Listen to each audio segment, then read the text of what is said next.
Seguimos en marco de referencia. Tenemos un invitado de lujo, amigo mío que me había votado, pero está aquí de vuelta. Rafael Pérez Modesto es gerente general del Sistema de Seguridad Social, miembro del Comité Político del PLD y además, un héroe nacional. Aunque él no habla mucho de eso, realmente lo es. Y precisamente, ahora que se cumplen los 60 años de la muerte de Manolo Tavares Justo, yo quisiera que usted me hable de lo que fue todo ese episodio. ¿Cómo está usted? Hola, Edmundo, agradezco tu invitación. Realmente yo nunca he objetado participar y veo tu programa en forma asidua y por lo tanto agradezco participar en el mismo por la calidad sostenida y creciente del mismo. Bueno, Así muchas que gracias. estoy a tu disposición. Si tú quieres podemos... Siempre he sido yo, soy yo que me he puesto de charlatán. No, que lo olvidé un poquito. Pero mire, doctor, háblame un poquito de ese episodio histórico. ¿Qué implicó la muerte de Manolo Tavares Justo? ¿Cuáles fueron las razones que lo llevaron al sublevarse, en el que también fallecieron otra cantidad importante de héroes nacionales, en el que usted tuvo una participación importante? Muy bien, cómo no. Como es de tu conocimiento, el movimiento clandestino 14 de junio surge a raíz del fracaso de la expedición de Constanza Maimón y Estero Hondo en 1959. Y un grupo de jóvenes profesionales de clase media, estudiantes universitarios, formaron el primer núcleo en todo el país con el nombre de Movimiento Clandestino 14 de Junio, en homenaje a esa expedición que desembarcó en Constanza, Maimón y Estero Hondo. Pero que todo el mundo le dice 14 de junio. Realmente el 14 de junio era la fecha en que debían llegar tanto por avión como por la vía marítima. Dos de las embarcaciones tuvieron serias dificultades y pudieron llegar entre el día 20 y fueron prácticamente esperadas por la Marina y por la Fuerza Aérea de Trujillo, que era bastante avanzada en ese momento, fruto de que de informaciones que recabó una mochila que encontraron del comandante en jefe de esa expedición, y entonces hablaba del desembarco de eso. Tuve un problema, ahí se habla de delación de un griego que estaba participando en el movimiento, y entonces la parte de Maimón y Estero Hondo fue fulminada. Sin embargo... Doctor, escúcheme que le interrumpa para poner en contexto el tema. Esas dos expediciones, ¿cuál fue la razón por la que vinieron al país? Bueno, la razón es que el exilio dominicano había hecho varios intentos. Cayo Confites, que era una expedición de cientos o miles de participantes, generalmente gente que estuvieron vinculados a la Segunda Guerra Mundial, y que Juancito Rodríguez, un próspero hombre de negocios rural, se fue del país e invirtió su dinero en una expedición que fue delatada por las Fuerzas Armadas de Cuba y que no llegó a venir aquí en el año 1946. Luego en el 47, 49, hubo una expedición también fomentada por Juancito Rodríguez, en que vendrían 5 aviones que salían después del triunfo de la revolución en Costa Rica, que venían en aviones por vía de México, por vía de El Salvador, y de esas 5, solamente una pudo desembarcar en Puerto Plata, que era lo que se llama un avión de mar y de aire. Okay. Entonces, luego de eso, después del triunfo de la Revolución Cubana, que influyó en la juventud de toda América y el mundo, prevalecían las dictaduras. Se cayó la dictadura de Pérez Jiménez en Venezuela, cayó Rojas Pinilla en Colombia, cayó otro en Argentina, y entonces el objetivo era enfrentar a Trujillo, que era la dictadura más terrible y más hostil contra los regímenes democráticos de entonces, que había conspirado contra Venezuela, contra Rómulo Betancourt, que le había mandado miles de armas al que era presidente de facto en Cuba, y entonces se organizó el respaldo, porque los dominicanos en Venezuela aportaron muchas armas y muchos sacrificios. Muchos de ellos se incorporaron a la Revolución Cubana, participaron en combate, y entonces Cuba tenía el compromiso de apoyar esa expedición que, como te dije ahorita, tenía tres frentes que iban a funcionar en el país. El único que tuvo efecto real, que penetró en las montañas, fue el avión DC-4, DC-10, que desembarcó en Constanza, y ahí se dividieron las tropas, y fue más fácil con la integración de los campesinos, que es un factor decisivo, que si un movimiento que opera en el campo, si no tiene el respaldo campesino, está condenado a fracasar.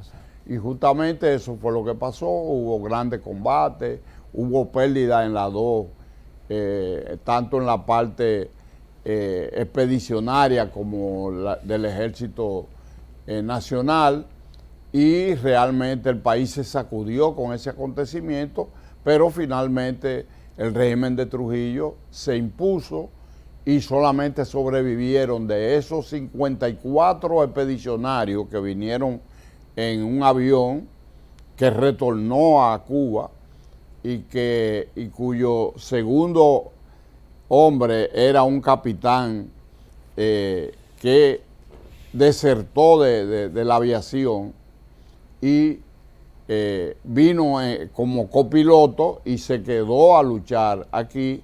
Fue apresado y fue después torturado en forma terrible y desaparecido. Se cree que se lo lanzaron a los tiburones, como dicen. Bueno, entonces ese movimiento fue que estimuló, digamos, el patriotismo revolucionario, y ahí es que entra Manuel Tavares Justo y sus seguidores. Correcto.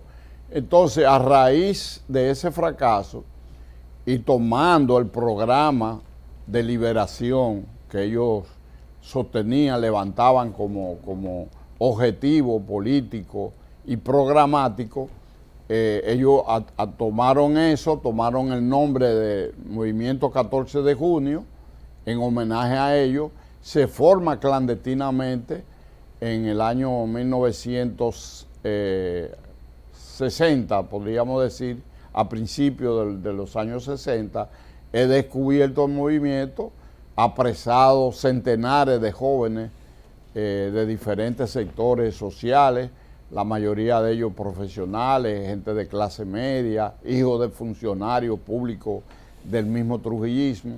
Y entonces ese movimiento, encabezado por Manolo y por Minerva Mirabal, realmente se expandió en todo el territorio nacional, pero fue descubierto. En él participaron por lo menos 8 o 9 mujeres que sufrieron los rigores de la tortura. Tomasina Cabral, la ingeniera y arquitecto, que es una heroína viviente aún de ese acontecimiento, sometida a las torturas más crueles, con electricidad, desnuda y atropellada, las 3 hermanas Mirabal, porque sus esposos participaron. Sina, además de Sina, también a Cela Morel, que era una médico, y otra de San Francisco de Macorís, Feo Ortega también de Salcedo. Es decir, la mujer tuvo una participación ahí suficiente. Entonces, luego de eso, Trujillo tenía una obsesión de eliminar a las hermanas Mirabal por razones múltiples, por su firmeza, por su naturaleza combativa y porque habían puesto en su sitio a Trujillo. Su padre murió como consecuencia de prisiones por torturas, murió de problemas neumológicos, afectado por todo lo que sucedió en la cárcel, y ellas fueron un factor determinante en ese movimiento clandestino que se expandió y que tenía como método tumbar a Trujillo mediante una guerra revolucionaria, un enfrentamiento armado revolucionario que obligó en enero del año 60 la Iglesia Católica produjo una pastoral que fue leída en todas las iglesias condenando las torturas, las matanzas, reclamando de la fuerza de Trujillo un cambio de actitud y la situación económica que vivía el país, y eso fue una denuncia que se sintió en todo el país. Principalmente se volcó contra dos obispos extranjeros, Monseñor O'Reilly, que estaba ubicado en San Juan, y también Monseñor Francisco Panal, que era obispo en La Vega, a quien yo conocí, traté porque soy oriundo de ahí. En esa época yo, un jovencito de 14 años, me involucré en esos menesteres, ayudaba a la misa del obispo a las 5 de la mañana, varias veces me detuvo el chin, pero yo era un muchacho, hasta que yo incluso ingresé al seminario y luego me fui incorporando a movimientos donde habían ya muchos rebeldes antitrujillistas, entre ellos Antonio Locua, un joven que le decíamos un papilín de la Romana, que mataron y desaparecieron, y decenas de jóvenes seminaristas que se incorporaron a la lucha, y muchos sacerdotes, y hoy hasta obispos que eran en esa época seminaristas, participaron en ese acontecimiento. Luego del ajusticiamiento de Trujillo, las cárceles son vaciadas, y todos los integrantes del 14 de junio, incluyendo a Manolo Tavares y parte de esa familia, de ese grupo, fueron liberados, y entonces el 29 de julio del año 1961 formaron la agrupación política 14 de junio, tomando el mismo programa y a luchar por la causa programática que esos expedicionarios y esos forjadores del movimiento clandestino habían levantado, pero ya desde una forma legal. Tuvo un impacto en la población tan extraordinario que en un libro escrito por Miguel Guerrero y cuyo prólogo fue de este director, el famoso, que dijo que el crecimiento del 14 de junio durante el gobierno democrático de Bosch, con una constitución avanzada, con la reforma agraria como medida principal, por una educación avanzada, por hogares que representaran dignamente a la población dominicana. Entonces eso fue un factor que determinó, porque a Bosch le hicieron presiones para que reprimiera a los jóvenes de entonces, y Bosch se negó. Él dijo que su proclama el 27 de febrero de 1963 fue que mientras él fuera gobierno en la República Dominicana no perecería la libertad. mantuvo eso y al mismo tiempo también se incrementó la conspiración contra Juan Bosch, que en todo caso nunca creyeron que iba a ganar las elecciones, pero se ganó con su discurso de carácter social, con sus orientaciones y con un lenguaje sencillo, penetró en la conciencia de la mayoría de la población dominicana. Entonces, ¿cuánto es que entre ya la rebelión de Manolo Tavares Justo, en la cual usted también participa, y que eso provoca su asesinato y también ultiman a otros héroes nacionales? Sí, correcto. Como es de tu conocimiento, había conspiraciones contra el gobierno de Bosch y había también tentativas de expulsión de los principales dirigentes del 14 de junio, de otras fuerzas de izquierda como el Partido Socialista Popular, después llamado Partido Comunista Dominicano, y el Movimiento Popular Dominicano. Entonces, el 14 de junio, paralelamente a tener una estructura amplia, abierta, también tenía toda una corriente preparativa, porque como es de tu conocimiento y del pueblo dominicano, el impacto del triunfo de Fidel Castro en Cuba en 1959, pues influyó grandemente en América Latina y en el mundo. Entonces, no se tomó en cuenta que esa experiencia no se repetiría fácilmente.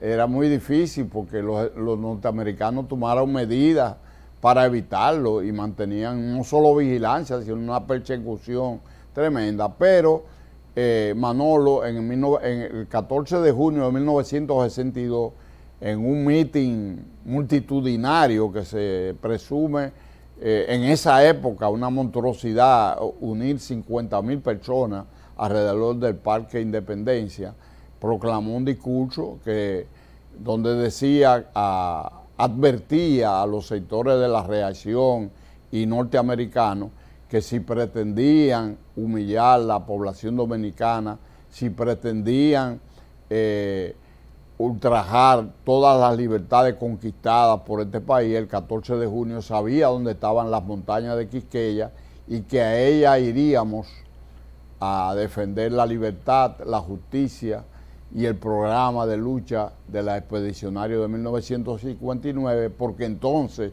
no nos quedaría otra solución que la de libertad o muerte. Ese discurso, cuando dan el golpe de Estado a Juan Bosch el 25 de septiembre del año 1963, la población entonces también veía en el 14 de junio la posible solución de lucha que Manolo había proclamado. Y también entonces se aceleró ese proceso y en noviembre de ese año se tenía previsto un levantamiento en 6 frentes guerrilleros. El central, que dirigía él, que tenía el nombre del jefe de la expedición del 59, que operó en las lomas de Manaclas, con 28, Manolo y 28 combatientes más. Un segundo frente que dirigió el doctor Hipólito Rodríguez Sánchez, en ese yo participé, éramos también la misma cantidad de combatientes. Ese frente ahí murió Hipólito Rodríguez Sánchez, a mi lado izquierdo, al lado derecho mío murió un joven deportista de Santiago que había firmado con los Piratas de Pittsburgh, igualmente cayeron otros compañeros y otros fueron apresados en diferentes condiciones. Participó como mujer la Piqui Lora, hermana de Uchi, quien estaba haciendo un trabajo desde unos meses antes, creando las condiciones para sumarnos gente, no solamente armas, gente y alimentación. Y llegamos a esa zona, pero en una emboscada murió un campesino que nos había delatado y que no tenía ningún conocimiento, se quedó parado en medio de los disparos, murió, pero también murió el jefe de ese grupo y al lado murió ese joven que era primo de, tú lo has oído mencionar, Tian Tineo, un pelotero de las Águilas Ibaeñas. Había otro frente, Gregorio Luperón, que operó entre Puerto Plata y San Francisco de Macorís, otro, la hermana Mirabal, que quedó entre Macorís y Nagua, otro frente en el sur, Francisco del Rosario Sánchez, y otro en el este, que operó en la loma de Romana, Higüey, El Ceibo, y ahí cayeron Pipe Faxa, murió Luis Ibarra Río, y otros combatientes más. Es decir, en resumen, por ejemplo, llegó un momento que ante la situación de pesar de todas esas caídas, esos frentes, un frente que debía operar en la ciudad, que no tuvo efecto, el efecto esperado, también eso debilitó que las tropas regulares pudieran cercar y aniquilar los 6 frentes, y entonces el frente de la ciudad no operó debidamente y ese movimiento terminó con un fracaso total, pero generó una situación de empuje dentro de los grupos estudiantiles, los sectores laborales, los choferes, y fue creando las condiciones para que entonces en abril del 65 explotara lo que fue la guerra constitucionalista en abril de 1965. Es decir, que el efecto de eso no se puede ver desvinculado de esos movimientos anteriores que ya narré hace un momento. Profesor, excelente. El tiempo se nos agotó. Usted tiene la obligación, porque yo no dije que también es tremendo historiador, de venir a hablar ya para el próximo año de este y otros temas. Y además tenemos pendiente hablar sobre el tema del sistema de seguridad social, cómo va, si hay que hacerle una que otra modificación, y también hablar de lo que es el proceso electoral que se avecina para el próximo 24. Así que nos vemos en una próxima entrega de Marco de Referencia.